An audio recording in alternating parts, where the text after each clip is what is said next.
অনুষ্ঠানটা যেখানে ছিল কিছু কুচক্রী এবং কিছু নাদান অনুষ্ঠানটা বন্ধ করে দিয়েছে হরিপুর থানায়। এরা জাতীয়তাবাদীর দলের নাম নিয়েছে। আমি ওই লোকটাকে উপরে পৌঁছিয়ে দিয়েছি। আপনি আমারে ঢুকতে দিলেন না, আমার সাথে বিয়াদবি করেননি, আপনি বিয়াদবি করেছেন কোরআনের সাথে। সে যেই হোক, আমি তারেক জিয়া সাহেবের পিএস এর সাথে আর তার বন্ধু গিয়াস আল মামুনের সাথে 3 বছর এক জায়গায় ছিলাম। আমি ওই লোকটার নাম সহ উপরে পাঠিয়েছি, আপনার দল করা বের করে দেবে। উনি কালকে হোয়াটসঅ্যাপে তারেক জিয়াকে জানাবে। ঠাকুরগাঁও জেলা সভাপতি বিএনপির কে আছে আমি জানি না। আমি বলেছি ভাই জেলা সভাপতিকে বলবেন সে যেন এই লোকটারে মাইনাস করে দেয়, এটা দলের জন্য ক্যান্সার। আমরা দল মত নির্বিশেষে বাংলাদেশে শুধু 14 দল বাদ দিয়ে সবাই আমরা মজলুম। এক কথা বলেন না কেন? সেদিন যে ঘটনাটা হয়েছিল ওটা শুধু ওনার দোষ না। উনি এর আগেও মাসখানিক আগে আমার মাহফিলে প্রধান অতিথি ছিল। কোরআনের আয়াত পড়তে গিয়ে অর্থ পাল্টিয়ে ফেলেছে। আমি তাকে বলেছিলাম আপনি সংশোধন করে পড়বেন, যদি না পারেন বাংলায় বলবেন, আরবিতে বলার দরকার নেই। পরে আবার ওইটাই করিস। আমি ওই সময় সংশোধনের জন্য, কারণ কোরআন শরীফ উল্টা পাল্টা পড়লে তার ইমান চলে যায়, কারণ অর্থ পাল্টিয়ে যায়। উনি উল্টা বুঝে আমারে ওই দিন রিয়াক্ট করিস। যাই গোটা মিটে গেছে। আমি বললাম উদ্বুদ্ধ করার জন্য যে আপনি কোরআন শরীফ শুদ্ধ করে পড়েন, কাজ হবে। এটা ওনার আর আমার বিষয়। আর চামচাগিরি করতে যে আপনার জীবনটা আপনি নষ্ট করলেন। কোরআনের বিরুদ্ধে যারা ডাইরেক্ট ইনডাইরেক্ট লেগেছে আল্লাহ একটাকেও ছাড়ে নাই। আমি তো এখন দেখতে পাচ্ছি একটাকেও আল্লাহ ছাড়ে নাই। আর আমি ছোট মানুষ, বয়স কম, ছোট হুজুর, এই কারণে ওরা কিছু মনে করে না। আরে ভাই আমি মানুষ ছোট, আমার হাত অনেক উপরে আছে, আমার আল্লাহর সাথে লাইন আছে। মুসাফির অবস্থায় আছি, মাজলুম অবস্থায় আছি, বড় দোয়া করতে বাধ্য করবেন না। আপনি কোরআনের এই আলোচনাটা এতদিন ওদের সব কমপ্লিট বন্ধ করে দিলেন কোন কারণে? কোরআনের অনুষ্ঠানে যারা কোরআনের প্রচারে বাধা দেয়, কোরআন জানিয়েছে তারা জারুর সন্তান। আপনি কি আপনার জন্ম নষ্ট করে ফেললেন? আপনার বাবা হয়তো আপনাকে জন্ম দিয়েছিল, কিন্তু কোরআনের পেছনে লেগে নিজের জন্ম এখন বিতর্কিত করে ফেললেন। আমি সত্যিই কিন্তু জানিয়েছি যে কোরআন আমার সামনে।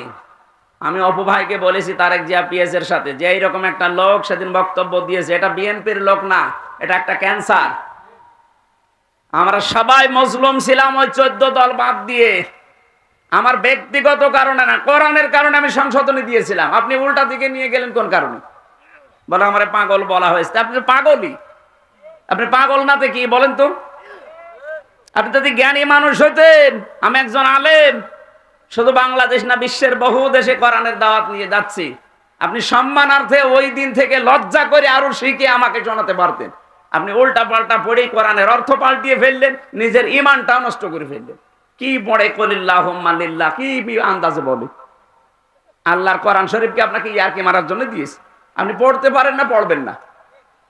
আপনি বাংলা শিক্ষিত মানুষ, বাংলায় বলেন, ইংরেজিতে বলেন, ওইটাই সেই। আপনি আরবিতে পড়তে যেয়ে অক্ষর উচ্চারণ করতে পারেন না। শেষে আমি বসে আছি, আল্লাহ আমারে ধরবে না, যাই ও পড়তেছে তুই ঠিক করে দিলি। আমি আমার বাঁচার জন্য করেছিলাম, আপনি উল্টা দিকে নিয়ে কোরআনের পেছনে লাগলেন যে উনি যেন আসতে না পারে। কি হবে আপনার ওখানে না গেলে? আমার আল্লাহর জমিন কি সংকীর্ণ নাকি? বলেন। এদেশ থেকে যদি কথা বলতে নাও দেয়, আজহারের মতো আজহারি এখন সারা বিশ্বে কোরআন ছড়াচ্ছে। জালেমরা মনে করেছিল ওরা দেশ থেকে তাড়িয়ে দিলে মনে হয় বন্ধ হয়ে যাবে। আমি কয়েকদিন আগে সিঙ্গাপুর, মালয়েশিয়া, থাইল্যান্ডে ছিলাম। বিভিন্ন দেশে এখন মানুষ তাকে নিয়ে যাচ্ছে কোরআনের কথাগুলো শোনার জন্য। এক দরজা বন্ধ হয়ে গেলে 1000 দরজা আল্লাহ খুলে দেবে। হরিপুর বাংলাদেশে একটা থানা, এরকম 630টা থানা আছে। একটা থানা বন্ধ হলে আরো 629টা থানা বাংলাদেশে বাকি আছে। আর এ দেশও যদি নষ্ট হয়ে যায়, এ দেশের পরিবর্তে এখনো 257টা দেশ আছে পৃথিবীতে। আর সব চাইতে বড় দেশ আছে বাংলাদেশ। এর চাইতে আমেরিকা 59 ডবল। টের পাচ্ছেন? এরকম বাংলাদেশ 59টা চূড়া দিলে যত বড় হয়, এক আমেরিকা একই এত বড়। ওই দেশে যদি আমি এই যে কয়েকদিন আগে ভিসা পেয়ে গেছি, প্রসেসিং চলছে, যদি চলে যায় বলেন তো, আমার যদি 100 বছর হায়াত থাকে, তো এই দেশের মতো 59টা দেশ সারা জীবন কোরআন প্রচার করলে শেষ করা যাবে? আপনি বাধা দিয়ে নিজের কপালে আগুন লাগালেন। আমি আজ কয়েকদিন পরে দেখা হবে ঢাকাতে, যে আমি সব খুলে বলবো যে এই লোকটা একটা ক্যান্সার, একে যেন দলে রাখা না হয়, এ থাকলে বিএনপির আরো বদনাম হবে। মাদ্রাসার মাহফিলে 4-5 দিনে ওনারা ওইটা বাদ দেওয়ার কারণে কি একটা অ্যাকশন নিয়েছিল, আমার মনে হয় জালেম যারা পালিয়ে গেছে তারা ওই অ্যাকশন নিত না। মনে হচ্ছে যে মস্তানি করার আর জায়গা পাচ্ছে না, আমির হামজাকে নরম পেয়েছো। আমি তো মাজলুম মানুষ, এমনিতে জীবনটা শেষ করে দিয়েছে জালেমরা, আবার আপনি যন্ত্রণা দিলেন। আমার মন থেকে কোনো কথা যেন বের করাতে বাধ্য করবেন না, তাহলে কবুল হয়ে যাবে। আল্লাহ আমাদের বাঁচান, বলে না আমিন। যারা মানুষের অধিকার নষ্ট করে, যারা রক্তের সম্পর্কগুলো ছিন্ন করে, যারা মানুষের পোশাক আশাক কেড়ে নেয়, যারা দ্বীনের পথে সত্যের সাক্ষ্য দিতে মানুষকে বাধা দেয়, এই মানুষগুলোকে আমার আল্লাহ ভয় ভয় এবং ভয় দিয়ে ঢেকে রাখে। খাদিজাতুল কুবরা রাদিয়াল্লাহু তাআলা আনহা তার স্বামীকে বলেছিলেন, স্বামী আবুল কাসেম, ভয় পাবেন না। কিসের ভয় পান আপনি? ইন্নাকা লা তাসিলুর রাহিমা, আপনি তো রক্তের সম্পর্ক ঠিক রাখেন, আপনি ভয় পান কেন? অথচ বাস্তবে আমরা কি দেখেছি, এদেশে আমরা কেউ তাকে ভাবি বলতাম, কেউ আপা বলতাম, কেউ মা বলে ডাকতাম, একটা সম্পর্ক ছিল।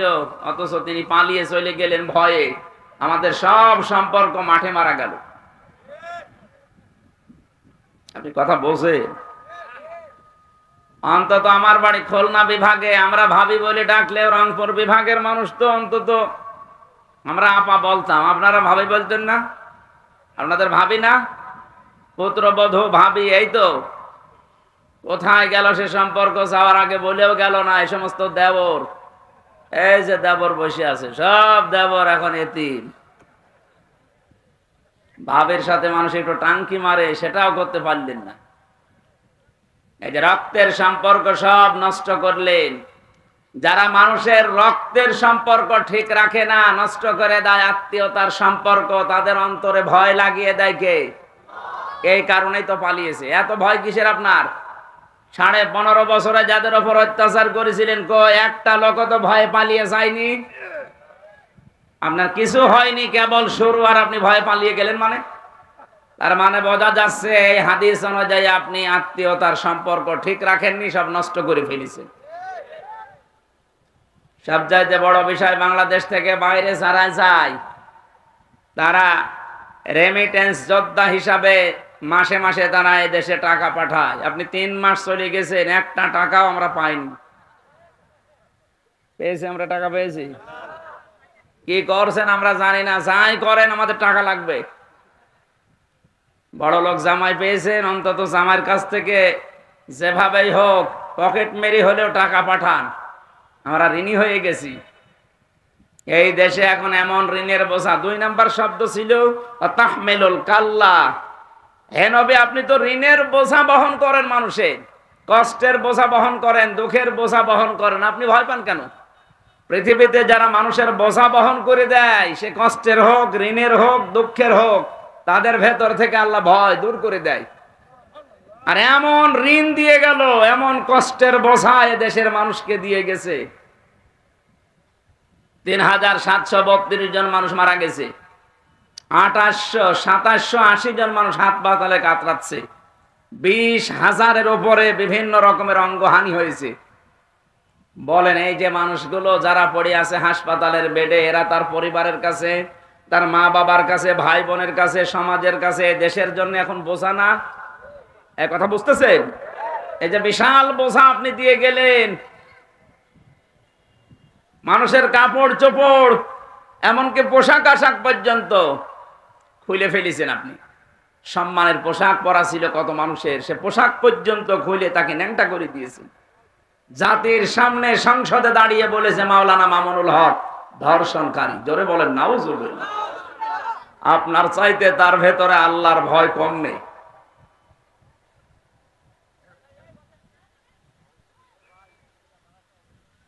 অতঈনু আলা নাওয়াইবিল হক, আপনি সাহায্য করবেন হককে প্রতিষ্ঠার জন্য, করেননি। হক আরো যেন বিদায় হয় সেই ব্যবস্থা করে ফেলেছিলেন। এই জন্যই যত রকমের ভয় আল্লাহ মানুষের উপরে চাপিয়ে দিয়েছে।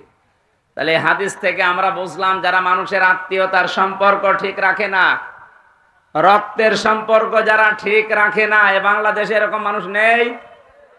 বলেন বলেন। এখানেও কত মানুষ বসে আছে যারা নামাজ পড়ে 5 ওয়াক্তের জায়গায় 6 ওয়াক্ত তাহাজ্জুদ মিলে, রোজা রাখে, হজ করে এসেছে, দান সাদগাও করে, কিন্তু আপন ভাইয়ের সাথে কথা বলে না। এরকম মানুষ যদি থাকেন হাত তোলেন তো। ও, এই এলাকা তো সব ভালো মানুষ বাস করে, আমি জানতাম না। ঠিক আছে ভাই, আমার ভুল হয়ে গেছে, আমি সরি। যদি কেউ থাকেন এরকম দুনিয়ার কোন স্বার্থ নিয়ে মারামারি করে ভাইয়ের সাথে সম্পর্ক নষ্ট করে ফেলেছেন, বোনের জমি দেওয়া লাগবে বলে বোনের সাথে কথা বলে না, কথা বলে না কেন? আপনি নামাজ পড়েন, রোজা রাখেন, যাই করেন, হজ করে আসেন, আপনার হজ বাংলাদেশে আসেনি, জেদ্দার বিমানবন্দরে পড়ে আছে। সুতরাং এগুলো যারা করছেন এক্ষুনি জীবনকে পাল্টাবেন, নয়তো যত রকমের ভয় কিন্তু আল্লাহ আপনার ভেতরে দিয়ে দেবে। রাতের বেলা টয়লেটে যাবেন, তাও ভয়ে যেতে পারবেন না।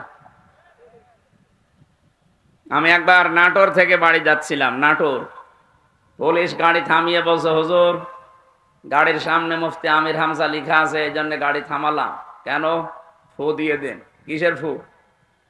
ডিউটি করছিলাম, হঠাৎ দেখলাম এই তাল গাছের ভেতরে কি যেন নড়ে উঠলো।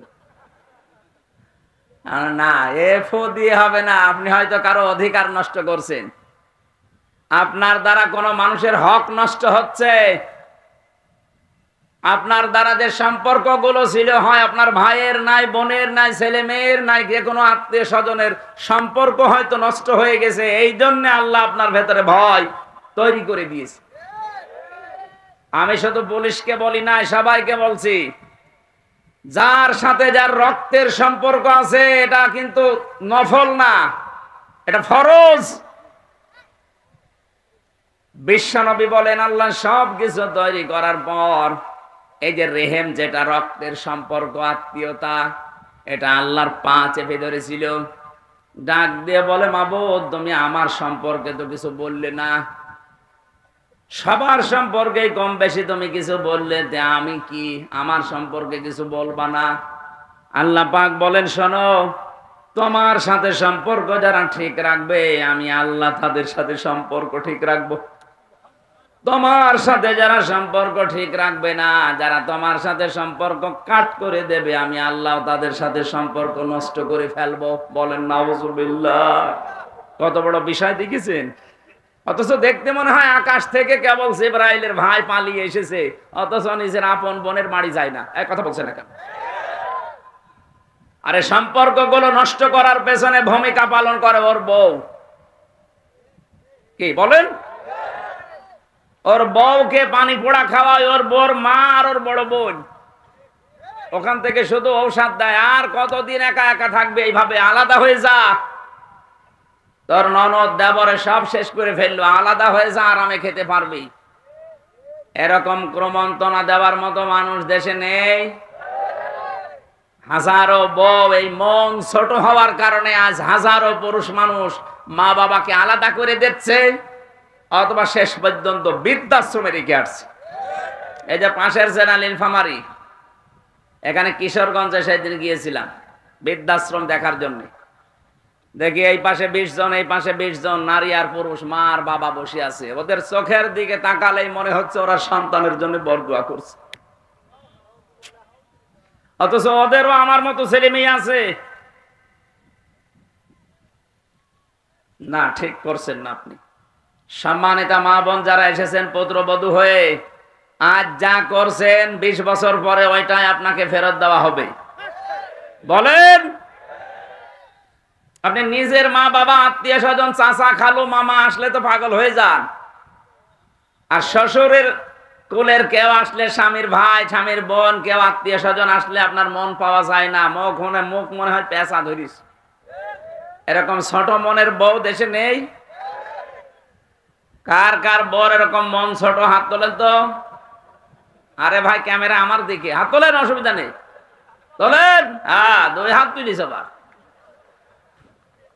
না, আমি হাসির খোরাকি দেয়নি, ওই যে মহিলারা বসে আছে। সম্মানিত মা বোনেরা, শুধু নামাজ পড়ে রোজা রেখে কালো বোরকা পরে আপনি জীবনেও জান্নাত যেতে পারবেন না। নেককার হওয়ার জন্য চারটা কথা আপনাকে মাস্ট বি মানায় লাগবে। কয়টা? আরো জোরে। এক নম্বরে ইদা নাজারা ইলাইহা সাররাতুহু, তিরমিজি শরীফের হাদিস। নবীজি বলেন, যখন তোমার স্বামী তোমার দিকে তাকাবে বাইরে থেকে এসে, যে কোনো ভাবে স্বামীকে আনন্দ দেবে, এইরকম মহিলা আজ দেশে নেই। এই জন্য অধিকাংশ স্বামী আমরা এখন পরকীয়া প্রেম করি। ওই দেখেন বলছে ঠিক। এই এলাকায় তো সব চলছে মনে হচ্ছে। হ্যাঁ, শরীর চলে না। সম্মানিত মা বোনেরা, আমি আপনাদেরকে ভালোবাসি, এই জন্য আপনারা যেই যেই জায়গায় ভুল করছেন ওইগুলো ধরিয়ে দিচ্ছি। আজ হাজারো স্বামী পরকীয়া প্রেমে লিপ্ত, খালি আপনার এই রেসপন্স পায় না। এই কারণে আপনি মন থেকে বলেন তো, যার পেছনে আপনি ঘোরেন ওর ভেতরে যা আছে আপনার বর ভেতরে তাই নেই, নাকি ওর ভেতরে জিনিসপত্র বেশি আছে? কোন কারণে আপনি ওখানে যান? এই কারণে স্ত্রীর কাছ থেকে আদর, ভালোবাসা, রেসপন্স পাওয়া যায় না। কথা বলে না কেন? আমি আশা করছি মায়েরা উদার হবেন। 2 নম্বরে ওয়াইদা গাবা আনহা হাফিজাতুহু, স্বামী যখন বাইরে থাকবে, সে শহর হোক আর গ্রাম হোক, স্বামী যখন বাড়ি থেকে বাইরে চলে যাবে কর্মজীবনের জন্য, নেককার স্ত্রীর গুণাবলী হচ্ছে নিজের স্বামীর সম্পদ, সন্তান, নিজের ইজ্জত, আবরু, সম্ভ্রম, এগুলো নিজে যেন হেফাজত করে রাখে। ফাতেমাতুজ জাহরা রাদিয়াল্লাহু তাআলা আনহার আগে একজন কাঠুরিয়ার স্ত্রী জান্নাতে যাবে। হযরতে ফাতেমা যে উঠের উপরে চড়ে জান্নাতে যাবে, ওই উঠের দড়ি ধরে নিয়ে যাবে আগে, কারণ উঠ তো একা একা চলে না, দড়ি ধরে নিয়ে যাওয়া লাগে। ফাতেমা তো বসে আছে উঠের পিঠের উপরে, দড়ি ধরে যেই মহিলা জান্নাতে সর্বপ্রথম প্রবেশ করবে তার নাম জামিলা। এই মেয়েটার জীবনে আমি কয়েকটা কাজ পেয়েছি। তার 1 নম্বরে, সে তার স্বামীর হুকুম ছাড়া নিজের বাইরে কোনোদিন যায়নি। সুবহানাল্লাহ বলতে পারেন না? এরকম মহিলা তো এখন ঘরে ঘরে নেই। স্বামী বাইরে যেতে দেরিও মনে হচ্ছে দিন পেয়েছে। কত রকমের উল্টা পাল্টা কথা চালাচ্ছে মোবাইলে, বিভিন্ন লাইনে। কত মানুষকে বাড়িতে নিয়ে এসে প্রেম নিবেদন করছে, বলেন নাউজুবিল্লাহ। দেবর সম্পর্কে গ্রাম অঞ্চলে এই আমলটা নেই। দেবর সম্পর্কে খুব হুঁশিয়ার থাকা লাগবে। বাইরের মানুষের চাইতে দেবরের দ্বারা ক্ষতি হওয়ার সম্ভাবনা বেশি। বলেন না কেন? সাহাবী প্রশ্ন করলেন, হে নবী, দেবর আর দোলা ভাই এই দুইটা সম্পর্কে আপনি কি বলেন? বিশ্ব নবী বললেন, দেবর হচ্ছে মরণের মতো। মরণকে মানুষ যেভাবে ভয় পায়, মেয়েরা যেন দেবরকে ওইভাবে ভয় পায়। অথচ আজ অনেকে সহজ করতে করতে, উদারতা দেখাতে দেখাতে নিজের দেবরকে বলে এটা আমার ছোট ভাই। এমন ভাবে চলতেছে। আরে ভাই, আপনার ছোট আপন ভাই, জীবনে আপনি আপন ভাইয়ের সাথে বিয়ে করতে পারবেন? কথা বলেন। দেবরের সাথে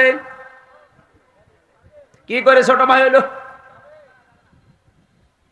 ইয়ার কি মারা জায়গা পান না ইসলামের নিয়ম নিয়ে? এটা আল্লাহর বিধান। দেবর যদি ছোট ভাই হবে, নিজের আপন ছোট ভাইয়ের সাথে যেমন বিয়ে করা কখনো সম্ভব না, অথচ দেবরের সাথে আমরা দেখি 2 সন্তানের মা পালিয়ে গেছে। তার মানে এটা শয়তানি। আশা করছি এই বিষয়টা খুব সেনসিটিভ। কখন কোন দুর্ঘটনা ঘটে যায়, শেষে আর কিন্তু উঠে আসবে না। দেবর সম্পর্কে সবচাইতে বেশি সচেতন থাকা লাগবে। 3 নাম্বারটাই বলার জন্য আমি হাদিসটা পড়েছি। বিশ্বনবী বলেন, ওয়া তুইনু আলা দীনি যাওজাতিহা, তোমার স্বামীকে দ্বীনের পথে চলার জন্য উদ্বুদ্ধ করবা, সাহায্য করবা, পেছন দরজা দিয়ে তাকে ঠেলা দিবা। তোমার স্বামী যদি মানবতার পক্ষে কাজ করে, দিন প্রচারে, দিন প্রসারে, দিন কায়েমের জন্য যদি বাইরে থাকে, তাকে সময় দেওয়ার জন্য উদ্বুদ্ধ করবা, তাকে সময় দেওয়ার জন্য সাহায্য করবা। বারবার বাধা দিয়ে তার কাজের গতি মন্থর করে দিবা না। অথচ হাজারো স্ত্রীর কারণে স্বামী মানবতার জন্য, ইসলামের জন্য কাজ ঠিক মতো করতে পারে না। কথা বলেন না কেন? 4 নাম্বারটা বড় কঠিন বিষয়। আল্লাহর নবী জানিয়েছেন এই পৃথিবীতে স্বামী যেটা পছন্দ করে ওটা যদি জায়েজ হয়, নেককার স্ত্রী হলে মাস্ট বি, জীবন চলে গেলে ওইটা পছন্দ করা লাগবে। আমি নিজে স্বামী, যত স্বামী এখানে বসে আছি সবার পক্ষ থেকে আমি বলছি, মেয়েরা এসেছে না, সম্মানিত মা বোনেরা, আপনাদেরকে বলছি আমি নিজে স্বামী হিসাবে, সব স্বামীর পক্ষ থেকে আমি নিজে সহ যত স্বামী আমরা এখানে বসে আছি, প্রতিটি স্বামী মন থেকে চায় বিয়ের পরে যেন আমার মা বাবা আমার সাথে থাকে, আমি খেয়ে থাকি না খেয়ে থাকি আমার সাথে থাকবে। কথা বলেন ঠিক কিনা? 100 জনের 95টা পরিবারে আজ বউরা এটা চায় না, নাকি বেশি বলে ফেললাম? আমার কুষ্টিয়ার এক চেয়ারম্যান সাবেক, উনি খুলনায় গেছে কাজকর্ম করার পরে রাত 10:30টায় গেছে ছেলের বাড়িতে, কলিং বেল টিপ দেওয়ার পরে ছেলে এসেছে, ডাক দিয়ে বলে আব্বা তুমি এত রাতে? বলে কাজে এসেছিলাম, যেতে পারি নাই, চলে আসলাম। ঠিক আছে। বাড়ির ভেতরে নিয়ে স্ত্রীকে বলছে কই আমার বাবা এসেছে, রান্না করো। স্ত্রী বলছে না, আমি সেই সন্ধ্যা থেকে পর্যন্ত সিরিয়াল দেখলাম, আমি ক্লান্ত, তোমার বাবা তুমি রান্না করে খাওয়াও। মুখে মুখে দু এক কথায় তর্কাতর্কি যেই করেছে, বাবা কিন্তু সব শুনে ফেলেছে। বাবা ওপার থেকে ডাক দিয়ে বলছে আব্দুল্লাহ আমার খাওয়া লাগবে না, তোরা ঘুমিয়ে পড়, আমি খেয়ে এসেছি। ছেলের বাড়ি থেকে খেয়ে যায়, ওই অবস্থায় শুয়ে আছে, পেটে ক্ষুধা, ঘুম আসতেছে না, চিন্তা করছে হোটেল থেকে খাবার নিয়ে এসে খাবার দিয়ে খেতে দেবো কিনা, কিন্তু এখন যদি নিয়ে আসি তাহলে খারাপ ধারণা করবে। কিছুক্ষণ পরে রাত 11টা 11:30 বাজে, কে যেন কলিং বেল টিপ দিয়েছে, বাইরে যেয়ে দেখে ওর শালা ছোটটা, ডাক দিয়ে বলছে দোলা ভাই আজকে আর বাড়ি যেতে পারিনি, চলে আসলাম, আসো তোমার দিয়ে খেলা শুরু হবে। এবার ডাক দিচ্ছে ওঠো, কেন তোমার ভাই এসেছে ছোটটা, হ্যাঁ বলিস রান্না বাড়া কমপ্লিট করো। স্বামী চিন্তা করছে আমার বাবাও তো না খেয়ে আছে, একটু ডাক দে।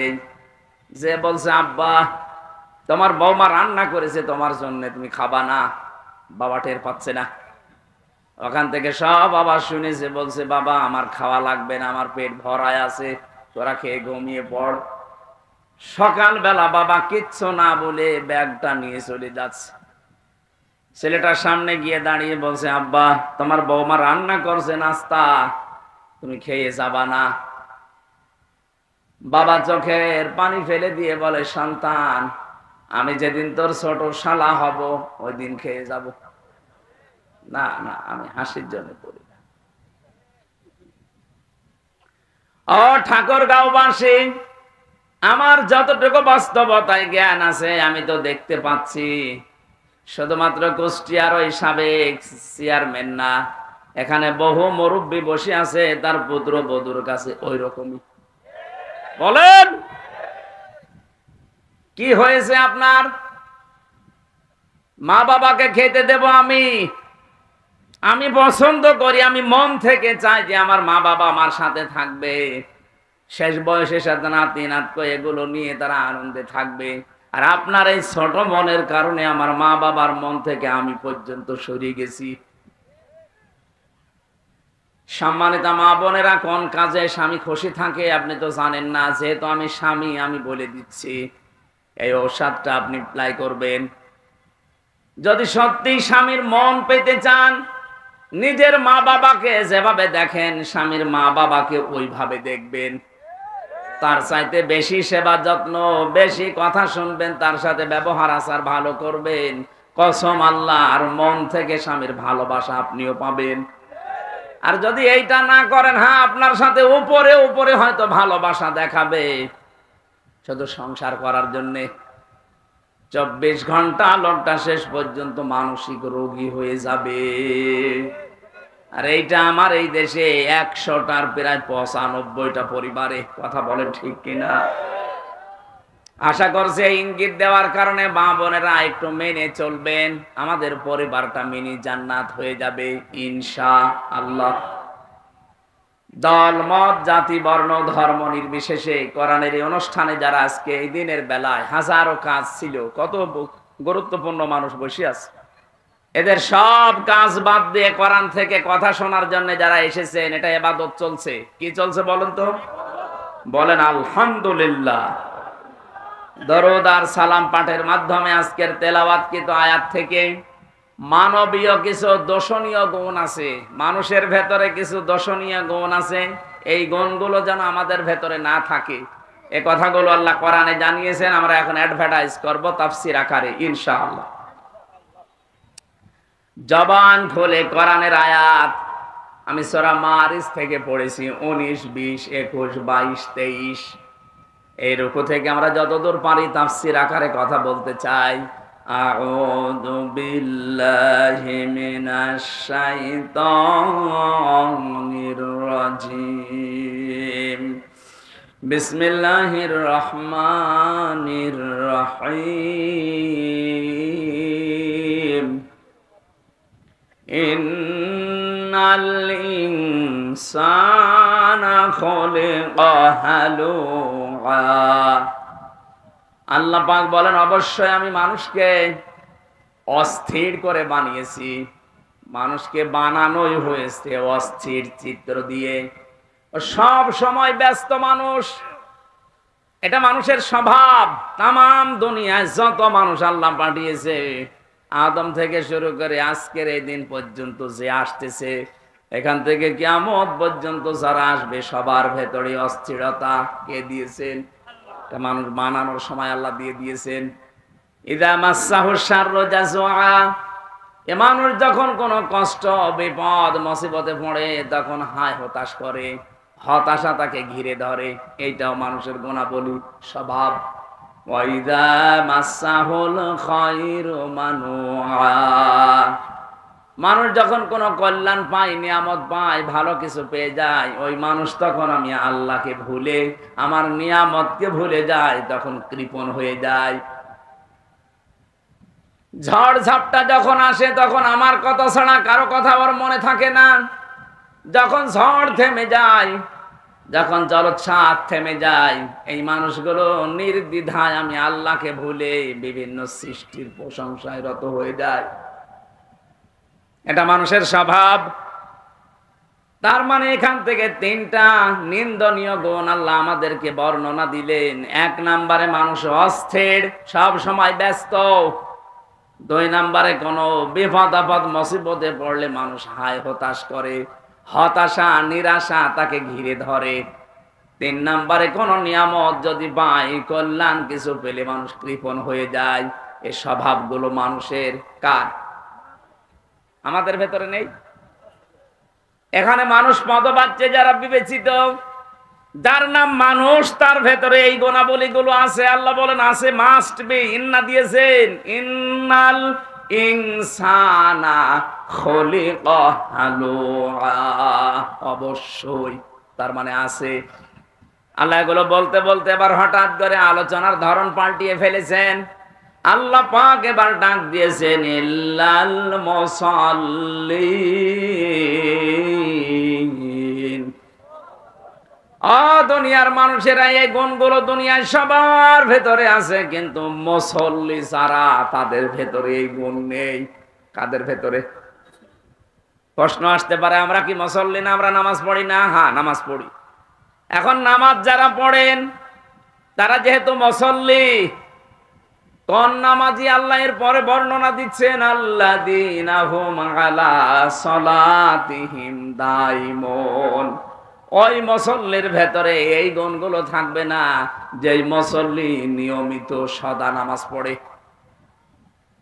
আমরা বাংলাদেশের সাথে দেখবেন, যেই মানুষগুলো সত্যিই নিয়মিত নামাজে মুসল্লি, আর নামাজের পরে 12টা শিক্ষা আল্লাহর পরবর্তীতে দিতে চেয়েছেন, এই মানুষগুলো যদি এই শিক্ষাগুলো দুনিয়ায় অর্জন করতে পারে, অবশ্যই আমার আল্লাহ তাকে এই নিন্দনীয় এই গুণগুলো থেকে বাঁচিয়ে রাখবেন। জোরে বলেন সুবহানাল্লাহ। এটা আল্লাহর রহমত তার উপরে। আপনি এবার মিলান তো আপনার ভেতরে এগুলো আছে কিনা। আপনি তো নামাজ পড়েন দেখি, আপনি নামাজ পড়েন 5 ওয়াক্তের জায়গায় 6 ওয়াক্ত তাহাজ্জুদ পড়েন, আপনি নফল নামাজ পড়েন, সুন্নাত পড়েন, ওয়াজিব পড়েন। এবার দেখেন আপনার ভেতরে গুণ আছে। আপনি অস্থির সব সময় ব্যস্ত নাকি আপনি? 2 নম্বরে আপনাকে বিপদ আপদ আসলে, মুসিবত আসলে আপনি হায় হতাশ করেন, আপনি অস্থির হয়ে পড়েন, আপনি হতাশা আর মনে হয় এ সূর্য উঠবে না, এরকম করেন নাকি? আমি মুসল্লি দেখেছি আমার জীবনে, আমিরে জামাত ডাক্তার শফিকুর রহমানকে, তিনিও মুসল্লি, আমিও মুসল্লি। মাওলানা মামুনুল হক আমার সাথে ছিল জেলখানায়, তিনিও মুসল্লি। মানুষ হিসাবে আমরা দুইজন এক জায়গায় ছিলাম, উনি ছিলেন 4 তলায়, আমরা ছিলাম 2 তলায়। আমরা দুইজনের ভেতরে 3টা বছরে বহু হতাশা চলে এসেছিল মানুষ হিসাবে। ওই লোকটাও তো মুসল্লি, ওখানে তো আমাদের মতো নামাজ পড়ে, কিন্তু আল্লাহ মুসল্লির যে গুণাবলী দিচ্ছেন, যারা মুসল্লি এই মানুষগুলোকে হতাশা ঘিরে ধরতে পারে না, তারা অস্থির চিত্ত হয় না, তারা নিয়ামত পেলে কৃপণ হয়ে যায় না। এত বড় বড় বিপদ তার মাথার উপরে গেছে, কোনদিন আমি তাকে অস্থির দেখিনি, সব সময় শান্ত নির্মল চিত্ত নিয়ে চলাফেরা করে। থোড়াই কি আর কিছু মনেই করছে না, ছেলে সেল খাটতেছে, বউ অসুস্থ হয়ে পড়ে আছে, দলীয় নেতা কর্মীগুলো পালিয়ে পালিয়ে বেড়াচ্ছে, 1 দিন 2 দিন না, 15 বছর। হতাশা তো ঘিরে ধরা দরকার তাকে, অথচ তার মুসল্লি হওয়া এমন পর্যায়ে পৌঁছিয়েছে, কোনো হতাশা চেহারার ভেতরে নেই, মনে হচ্ছে আমার চাইতেও বেশি স্বাভাবিক। আমাকে আরো মাঝে মাঝে আরো টিপস দিত, কিসের হতাশা কাজ করে। মুসল্লিদের ভেতরে তো হতাশা আসার কথা না। দুনিয়া সব যদি একদিকে হয়ে যায়, আমি যেহেতু মুসল্লি, আল্লাহ পাক এই গুণ আমাকে দিয়েছে, আমি মুসল্লি, আমার ভেতরে হতাশা আসতে পারবে না। আরে ভাই, দুনিয়া তো দুনিয়ায়, এটা ধোকার জায়গা। আমাল হায়াতুদ দুনিয়া ইল্লা মাতাউল গুরুর। এই পৃথিবীর জমিনটা ধোকা, আসল জীবন তো ওইটা যাকে আল্লাহ জাহান্নাম থেকে বাঁচিয়ে জান্নাত দিয়ে দিয়েছে। উনি আমাকে জেলখানায় বলেছিলেন, হামজা, দিনের পথে চলতে গিয়ে সারা পৃথিবীর মানুষকে আমি দিনের কথা বলি, দিনের কথা ছড়াই, আমার কথা শুনে শুনে মানুষ দিনের পথ পেয়ে জান্নাতে চলে গেল। আমি যদি জান্নাতি হতে না পারি, তা আমার জীবন ব্যর্থ। কোরআনে কারিমে আল্লাহ আমাদেরকে সতর্ক করছেন, ফামাঙ্গে সুহসিহানিন নার ওয়া উদখিলাল জান্নাতা ফাকাদ ফাজ। মানুষের জীবন তো সফল ওই লোকটা যাকে আল্লাহ জাহান্নামের কাজগুলো আস্তে আস্তে ছেড়ে দেওয়ার তৌফিক দেয়, আর জান্নাতের কাজগুলো আস্তে আস্তে করার তৌফিক দান করে। আপনার জীবন সফল হবে তখন যখন আপনি বেশি দিন ক্ষমতায় থাকতে পারবেন। হ্যাঁ, কথা জবাব দেন না কেন? আপনার জীবন সফল তখন যখন পুরা ঠাকুরগাঁও আপনার নামে লিখে দেওয়া হবে। বলেন, আপনার জীবন সফল তখন যখন 2000 বছর আপনি হায়াত পেয়েছেন। না, বিশ্ব নবীর মতো এত বড় মহান মানব, তিনি বেশি দিন দুনিয়ায় বাঁচেননি, মাত্র কয়েকদিন বেঁচে ছিলেন দুনিয়ায় 63 বছর। অথচ 63 বছরের ভেতরে তিনি এমন এমন কাজে আঞ্জাম দিয়েছে, শুধু 63 বছর না, কিয়ামত পর্যন্ত তার জীবনী আলোচনা চলবে, কোল কিনারা শেষ হবে না। আর আমাদের এক একজনের বয়স 74 বছর, কারো 76 বছর, কারো 84 বছর, কারো 99 বছর। মরে যাওয়ার সঙ্গে সঙ্গে মানুষ লানত দেয়। এমন জীবন আপনি কেন গঠন করেন? ফামা বাকাত আলাইহিমুস সামাউ ওয়াল আরদু ওয়া মা কানু মুনসারিন। আল্লাহ পাক বলেন, এমন মানুষ দুনিয়া থেকে বিদায় নেয়, ওর জন্য আকাশেও কেউ কাঁদে না, জমিনেও কেউ আফসোস করে না, ওকে সময়ও দেওয়া হয় না। এই যে অমাকানু মুনজারিন, ওর জীবনে একটু সময় পাবে, সে সময়ও সে পায় না। আমি কিছু মানুষের জীবনী আয়াতের সাথে সূরা দোকানের 29 নম্বর আয়াত মিলিয়েছি। এমন এমন মানুষ বিদায় নিয়ে চলে যাচ্ছে। কয়েকদিন আগে যে অগ্নিকন্যা চলে গেল, আপনি বাংলাদেশে একটা মানুষকে দেখান যে মন থেকে তার জন্য কেঁদেছে, দেখান।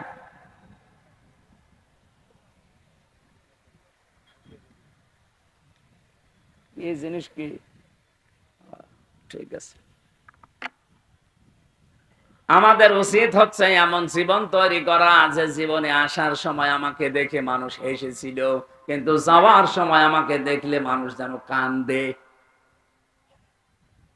মানুষের ভেতরে এই সমস্ত গুণাবলীগুলো আল্লাহ দিয়েছেন, কিন্তু মুসল্লিরা এই গুণ থেকে, এই নিন্দনীয় দর্শনীয় গুণ থেকে মুক্ত থাকবে। তার মানে আমরা এখনো মুক্ত হতে পারিনি, আমরা কাঙ্ক্ষিত মানের মুসল্লি না, আমরা আন্দাজে নামাজ পড়ছি। আজকে থেকে সিদ্ধান্ত নেন, আপনার নামাজ এমন কায়দা শুরু হবে। হ্যাঁ, কয়েকটা পদ্ধতি আছে। আপনি এখন থেকে মাঝে মাঝে একটু লম্বা সেজদা দেবেন। এই 1.5 মিনিট 2 মিনিট 5 মিনিট না, আধা ঘন্টা 1 ঘন্টা যদি সময় পান, 1-1.5 ঘন্টা একটা সেজদায় কাটিয়ে দেন। দেখেন পৃথিবীর ভেতরে আপনার সম্মান আল্লাহ আস্তে আস্তে বাড়াতে থাকবে। কারণ সেজদায় মানুষ যখন চলে যায়, ওই মানুষটা একেবারে আল্লাহর কুদরতি পায়ের কাছে চলে যায়। বলেন সুবহানাল্লাহ। কোরআনে কারীম জানিয়েছে মানুষকে আল্লাহর কাছে যেতে চায়, ওয়াসজুদ ওয়াকতারিব। মানুষ যদি সত্যিই সেজদা দেয়, ওই সেজদার মাঝে মানুষ যেন আল্লাহর নিকটবর্তী হয়ে যায়। মানুষ এই যে ধনুক মারে, তীর ধনুক, ধনুক মারার সঙ্গে সঙ্গে দুইটা মাথা যেমন এক হয়ে যায়। মানুষ যখন সত্যিকারের সেজদায় যায়, ওই মানুষটা আল্লাহর একেবারে কাছে চলে যায়। আমাদের উচিত হচ্ছে সেজদার মাধ্যমে আল্লাহর কাছে যাওয়া। কোন মুসল্লিদের ভেতরে দোষণীয় নিন্দনীয় গুণ থাকবে না? আল্লাযীনা হুম আলা সলাতিহিম দায়িমুন। পৃথিবীর ময়দানে যারা নির্ধারিত সময়ে সদা নামাজের ভেতরে থাকে, তার মানে 5 ওয়াক্তের জায়গায় 2 ওয়াক্ত পড়ে, 3 ওয়াক্ত পড়ে না, এরকম না। আয়াতের তাফসীরে আমি আর একটা কাহিনী পড়েছি। বিশ্বনবী জানিয়েছেন, কোন মানুষ যদি নিয়মিত কোন আমল করতে থাকে, আমলটা যত ছোট হোক, ওটা আল্লাহর কাছে সবচাইতে দামি। এই জন্য 5 ওয়াক্ত নামাজ আপনি মাঝে মাঝে পড়বেন, মাঝে মাঝে বাদ দেবেন না। নির্ধারিত করে নেন, যেটা আপনার জীবনে মাস্ট বি একটা কাজ। কোন মানুষ যখন ফরজ নামাজের সেজদা বাদ দিয়ে দেয়, তখন আল্লাহ বলেন ওর দায়িত্ব আমি ছেড়ে দেই। বলেন নাউজুবিল্লাহ। আমি মুসলমানদের কাছে বিশেষ করে নামাজের কথা বলি না। এই ফ্যানটা একটু ঘুরিয়ে দেন এদিকে, ডানের দিকে। ঠিক আছে। কেন? কারণ মুসলমান দাবি করে যদিও নামাজ না পড়ে, তো কিসের মুসলমান বলেন? মান তারাকা সলাতান মুতাআম্মিদান ফাকাদ কাফারা। বিশ্ব নবী জানিয়েছেন, যে লোকটা ইচ্ছা করে নামাজ ছেড়ে দিয়েছে, ও কাফের হয়ে গেছে। এজন্য আমরা মুসলিম, আমরা যদি এখন কাফেরদের মতো নামাজের ওয়াজ করা লাগে, তাহলে আমরা কি কাফের না মুসলমান? সুতরাং আমরা যেন মুসলমান দাবি যারা করি, নামাজটা বাদ না দেয়। হ্যাঁ, আপনি সুন্নত নফল ওয়াজিব পড়তে পারছেন না, পরে পড়ে নেবেন, কিন্তু ফরজ নামাজ যেখানে যে অবস্থায় থাকেন, ওযু থাকলে ওযু করে পড়েন, ওযু না থাকলে ওযু করার দরকার নেই। যদি সিস্টেম না থাকে যে ওযু করার জায়গা এখানে নেই, তায়াম্মুম করারও জায়গা নেই, বিনা ওযুতে বিনা তায়াম্মুমে আপনি আন্দাজে নামাজ পড়বেন। যদি মনে হয় যে কোন দিকে পশ্চিম জানি না, দরকার নেই পশ্চিম ঠিক করা। কোন দিকে কাবা শরীফ জানি না, কিছু লাগবে না, যেই দিকে মুখ আছে ওই দিকে আপনাকে নামাজ পড়া লাগবে। কারণ আপনার মনটা আল্লাহ চাই। কি চাই? বলেন বলেন। আজকে থেকে সিদ্ধান্ত নিয়ে বাড়ি যাবেন যে আমি মুসল্লি হতে চাই। জীবন একেবারে চলে যাক। হযরত ওমরের উপরে আল্লাহ এমনি খুশি হয়ে আয়াত নাযিল করেছেন কোরআনে, এমনি না। উনি যখন মারা যাচ্ছিলেন, এই যে চাকু মেরেছিল, ওনাকে ছুরি মেরেছিল, নাড়ি ভড়ি বের হয়ে গেছে। এরপরও যখন জ্ঞান ফিরেছে, জ্ঞান ফেরার সঙ্গে সঙ্গে জানিয়েছে সাহাবীরা, আমার নেতৃত্বে যে ফজরের নামাজ হচ্ছিল, 1 রাকাত হয়েছিল, বাকি 1 রাকাত নামাজের খবর কি? সুবহানাল্লাহ বলতে পারেন না? জীবন মরণ নিয়ে যেখানে টানাটানি, সেখানেও নামাজ বাদ দেননি। অথচ অনেক মহিলা আছে মুরগিকে হাঁসকে খাবার দিতে দিতে উনি মাগরিবের নামাজ নষ্ট করে ফেলিস। সম্মানিত মা বোনেরা, সাবধান থাকবেন। মেয়েদের সন্তান যখন দুনিয়ায় আসে, প্রথমে কিন্তু রক্ত না, পানি দেখা যায়। এই পানিটা আসার পরে যদি কোনো মহিলার নামাজের সময় হয়ে যায়, তোলার ভেতরে সন্তানের মাথা বিছিয়ে দিয়ে ওই মহিলাকে বলো নামাজ পড়তে। কত বড় গুরুত্বপূর্ণ বিধান আপনি লক্ষ্য করেছেন? মুসা নবীর জামানায় একবার একজন কামার এই যে লোহা পিটিয়ে সোজা করে, হযরতে মুসা ডাক দিয়ে বলে, রব্বুল আলামিন, আমার সাথে জান্নাতে সাথী হবে এরকম একজন মানুষকে তুমি দেখাও। আল্লাহ বলেন যে বাজারে লোহা পিটিয়ে সোজা করে কামার, ওই কামার তোমার সাথে জান্নাতে যাবে। হযরতে মুসা বলে, আল্লাহ তুমি আর লোক পেলি না, একটা কামারের নাম বললে, কি করে সে এমন? আল্লাহ তাআলা বলেন, যাও দেখো তার কর্মজীবনটা লক্ষ্য করো। বাজারে গেলেন, দেখলেন একেবারে এক কোনায়, এই ঠাকুরগাঁও হরিপুরের বাজারে বা পীরগঞ্জের বাজারের একেবারে এক কোনাতে হাপড় টানছে, লোহা সোজা করছে, মগর তোলে লোহার উপরে মারে। এবার